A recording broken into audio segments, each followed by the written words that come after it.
gudoomiyaha waxbarashada gobolka Saaxil oo ay weheliyaan agaasimaha waaxda arrimaha bulshada ee dawladda hoose magaalada Berbera iyo gudoomiyaha xaafadda magaalada ee magaalada Berbera iyo waliba xubno kale oo ka socday hay'adda SOS iyo ururada kale ee wadaniga ayaa maanta ka qayb galay munaasabad wacyigelin loogu sameeyay sidii ardayda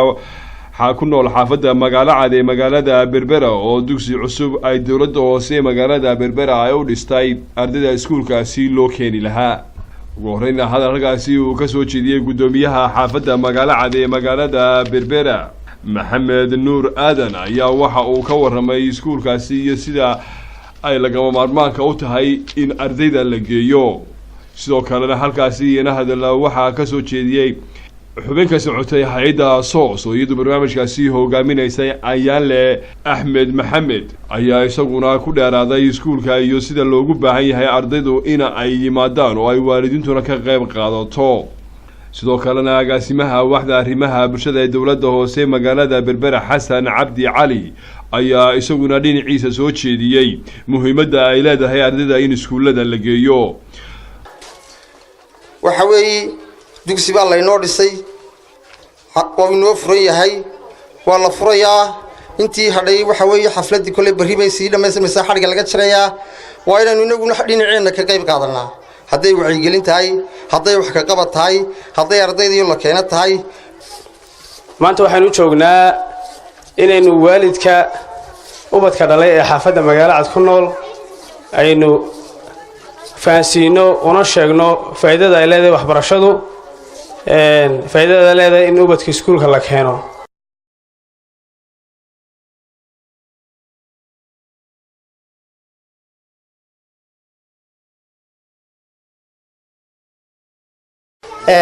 maanta kulli wuxuu baynu joognaa halkan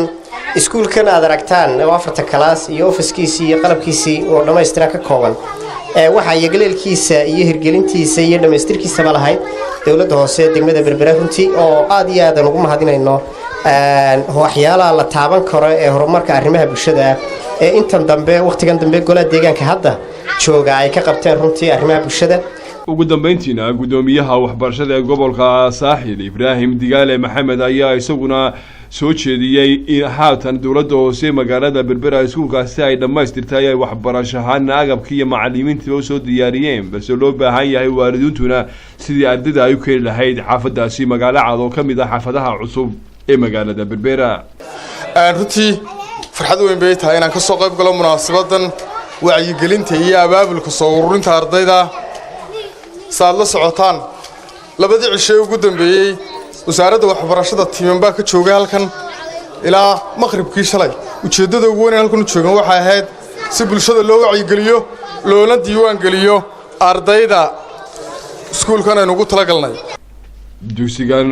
hoose dhexe loo sameeyay xaafadda magaalada iyo mashaariic kale oo ay ka mid yihiin wadooyin loo sameeyo xaafadda Burcasheekh iyo isla xaafadaasi magaalada ayaa waxa ay ka mid yihiin mashaariicda loogu talagalay in aakhirka sanadkan ay dawladda hoose magaalada Berbera ay ka fuliso magaalada Berbera Cabdi Salaam Xariish Qosmaan